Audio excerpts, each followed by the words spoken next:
On March 2nd, 1962, a man became a god. In the box scores of the NBA, there is a number that looks like a typo, 100. 100 points in 48 minutes. Michael Jordan never did it.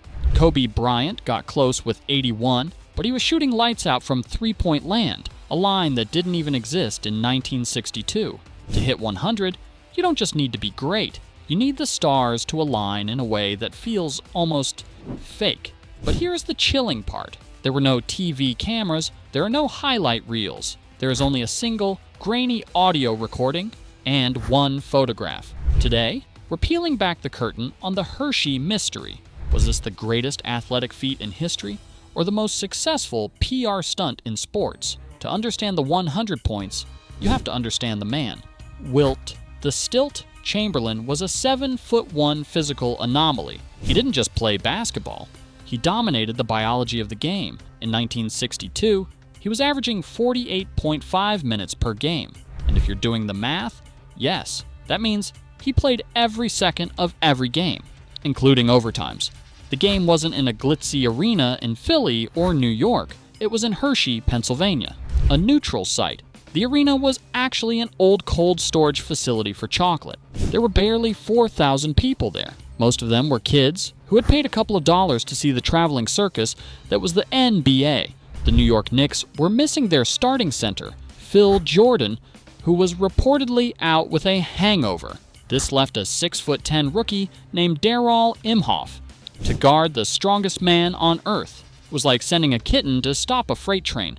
By the end of the third quarter, Wilt had 69 points. He had already broken the scoring record. Usually, in sports, this is where you take your star out to show sportsmanship.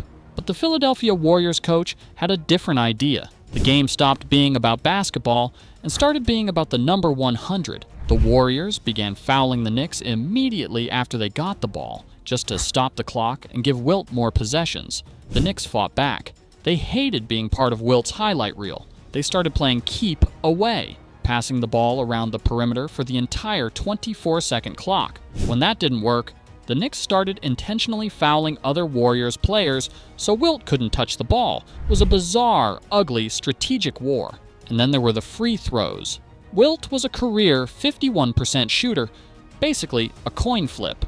But that night, in that cold hockey rink, he went 28 for 32. He was shooting them underhanded. If he misses just 5 of those, the 100-point legend never happens. Was the rim soft, or was it destiny? With 46 seconds left, Wilt caught a pass, rose up, and dropped it in. 100. The crowd, mostly those local kids, erupted and ran onto the floor. The game was actually called off with time still on the clock. But where is the ball? This is where the story turns into a heist movie. A 14-year-old boy named Kerry Ryman was one of the kids who stormed the court. He grabbed the ball, tucked it under his coat, and literally sprinted out of the arena into the cold Pennsylvania night. For decades, Ryman kept the ball under his bed. In 2000, he put it up for auction, and it sold for $67,000. But the NBA intervened. They claimed the real ball had been recovered by the team equipment manager that night. To this day, 2 different balls exist, both claiming to be the 100-point ball. One is a piece of history, the other is a 60-year-old lie. There's something poetic about the fact that we can't see the 100-point game. If we had the footage, we might see the ugly fouls. We might see the Knicks' lazy defense. We might see the farce of the fourth quarter. Without video, the game lives in our imagination.